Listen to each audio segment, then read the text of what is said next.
Snehal's art of teaching या चॅनलवरती आपल्या सर्वांचं स्वागत आहे. विद्यार्थी मित्रांनो, TRTI, आरटी, बार्टी, सारथी, महाज्योती या माध्यमातून महाराष्ट्रातील जे प्रशिक्षण घेणारे जे विद्यार्थी आहेत त्या सर्व विद्यार्थ्यांकरिता हा व्हिडिओ बनवतो आहे आणि आपल्याला जागरूक करण्याकरिता, सावध होण्याकरिता मी हा व्हिडिओ बनवतो आहे. आपण जर माझ्या चॅनलला पहिल्यांदा आले असाल तर माझ्या चॅनलला सबस्क्राईब करा, जेणेकरून येणारे जे अपडेट्स असतील, ज्या काही माहिती असेल, जे तुमच्या म्हणजेच विद्यार्थ्याच्या दृष्टिकोनातून फायद्याचे असणार आहेत, ज्यामुळे विद्यार्थी मित्रांनो आपली लुटमारी होणार नाही, आपला कुठेतरी वेळ वाया जाणार नाही आणि आपल्याला बोगस संस्थेमध्ये प्रवेश मिळणार नाही, यासाठी सावध करण्याकरिता हा व्हिडिओ बनवत आहे. सावध यासाठी करावं लागत आहे की सरकारच्या माध्यमातनं किंवा शासनाच्या माध्यमातनं टार्टी बार्टी ज्या काही आपल्या काही संस्था आहेत, ज्या प्रशिक्षण संशोधन संस्था आहे, ज्या माध्यमातून आपल्या विद्यार्थ्यांना प्रशिक्षण दिलं जातं आणि पहिली जी बॅच आहे ती 6 महिन्याच्या बॅच संपलेल्या आहेत हे आपल्याला माहिती आहे.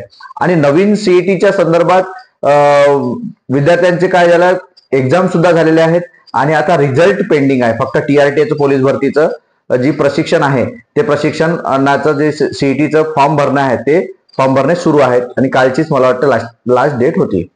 विद्यार्थी मित्रांनो, UPSC आहे, MPSC आहे, MESC आहे, नंतर SSC आहे, RBI आहे, म्हणजे वेगवेगळ्या बँकिंग आहेत.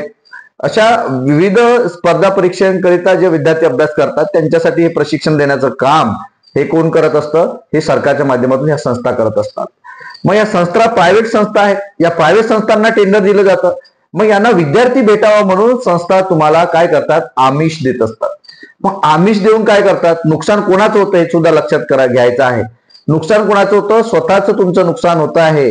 कारण ह्या ज्या संस्था आहेत या प्रायव्हेट संस्था आहेत. मी संस्थांची नावं घेणार नाही, तुम्हाला स्वतःला माहिती आहे. आणि स्वतः तुमच्या कोणत्या संस्थेकडून फसवणूक झाली ते कमेंट बॉक्समध्ये मात्र तुम्ही मला सांगू शकता. मग कोणत्याही महाराष्ट्रातली कोणतीही अकॅडमी असेल. मग आमिष कोणती दिली जातात? तर त्यांना विद्यार्थी मिळाले पाहिजे यासाठी तुम्ही तुमच्या माध्यमातून त्यांचा प्रिफरन्स टाकायला पाहिजे, 1 नंबर, 2 नंबर, 3 नंबर. मग आपण विद्यार्थी काय करतो? आमिषाला बळी पडतो. आमिषाला बळी कसे? तर आम्ही या टाईपचे शूज देणार आहोत, आम्ही या टाईपचे काय देणार आहोत? ट्रॅकसूट देणार आहोत, आम्ही या टाईपचे पेन देणार आहोत, आम्ही या टाईपचे लायब्ररी देणार आहोत. ह्या सर्व ज्या गोष्टी आहेत ते सांगतात.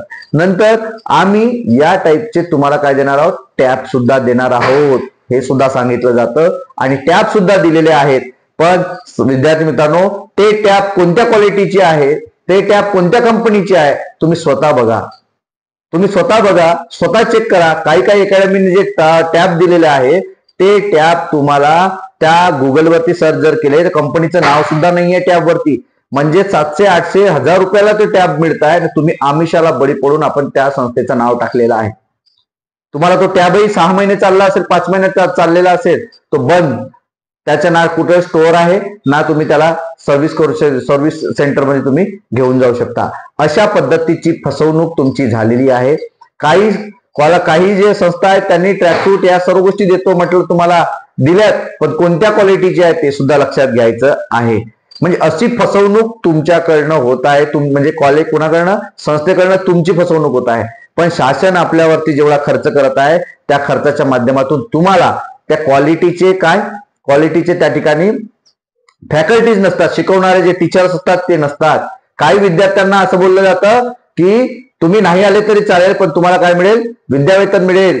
काही असे विद्यार्थी आहेत त्यांना ऍडमिशन असून सुद्धा त्याला विद्यावेतन दिलं जात नाही. 75% हजेरी नसेल तरी त्याला विद्यावेतन दिलं जातं. म्हणून विद्यार्थी मित्रांनो, हा पैसा हे जे आहे हे प्रशिक्षण तुम्हाला तुमच्या भविष्यातील 58 वर्ष सरकारी नोकरीकरिता लागण्याकरिता प्रशिक्षण देण्यासाठी हे सरकारने केलेलं आहे. याचा अर्थ असा नाही की तुम्ही फक्त पैसे 60,000, 72,000 रुपये घ्याल आणि घरी बसून ते घ्याल आणि त्याचं प्रशिक्षण न घेता फक्त तात्पुरते ते 70,000 रुपये किंवा 72,000 रुपये म्हणजे तुमचं आयुष्य नाही. म्हणून अशा चांगल्या संस्था निवडा की ज्या संस्थांमध्ये काय होत असेल? डेली क्लास होत असेल, अभ्यासिकेची व्यवस्था असतील, चांगल्या क्वालिटीचे ट्रॅकसूट आणि बाकी गोष्टी देत असतील. असे आमिषाला जरी तुम्ही बळी पडाल तर तुमचं नक्कीच नुकसान होईल. कारण खूप अशा इन्स्टिट्यूट आहेत, महाराष्ट्रातील संस्था आहेत, ज्यामध्ये तुम्ही प्रवेश घेतल्यानंतर ते पोरं किंवा विद्यार्थी मला मेसेज करतात की सर इथे असं चालू आहे, इथे असं चालू आहे. आणि तुम्हाला माहिती आहे आंदोलनं पण विद्यार्थ्यांनी केलेली आहेत. म्हणून सर्व विद्यार्थ्यांना टार्टी, बार्टी, सारथी, महाज्योती, आरटी या सर्व प्रशिक्षणार्थी जे आपले बांधव आहेत, विद्यार्थी आहेत, यांना सांगू इच्छितो की अशा संस्था जर तुम्हाला आमिष देत असतील तर आवर्जून अशा संस्थांना थारा देऊ नका. त्याच्याबद्दलची माहिती काढून घ्या. त्या लोकल एरियामध्ये राहणाऱ्या विद्यार्थ्यांकडून या संस्थांबद्दल माहिती काढून घ्या.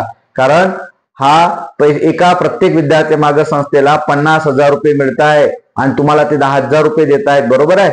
पण त्या 40,000 रुपये पर मंथली क्लासेसची व्यवस्था तुमच्यासाठी होत आहे का, हे महत्वाचं आहे. फिजिकलची जी काही प्रोसेस आहे किंवा फिजिकलचे जे काही क्लास आहेत ते बरोबर होत आहे का. डेली पोलीस भरती करताय तुम्ही, मराठी, इंग्लिश किंवा UPSC MPSC करणारे विद्यार्थ्यांचे क्लासेस आहेत ते बरोबर होत आहे का, ह्या सर्व गोष्टी तुमचं करणं गरजेचं आहे. तरच या सरकारने निर्माण केलेल्या किंवा सरकारने सुरू केलेल्या या प्रशिक्षण संस्थांच्या माध्यमातून तुम्हाला विद्यावेतन देऊन फक्त पैसेच देणे नाही तर तुमच्या 58 वर्षापर्यंतच्या रिटायर होण्यापर्यंतच्या ज्या काही गोष्टी शासनाच्या माध्यमातून केली जात आहे हा चांगला जो पर्याय आहे. परंतु याच जर संस्थांच्या, प्रायव्हेट संस्थांच्या माध्यमातून जर तुमची लुटमारी होत असेल किंवा तुमचं फसवणूक होत असेल तर तुम्ही आताच वेळीच सावध होणं गरजेचं आहे.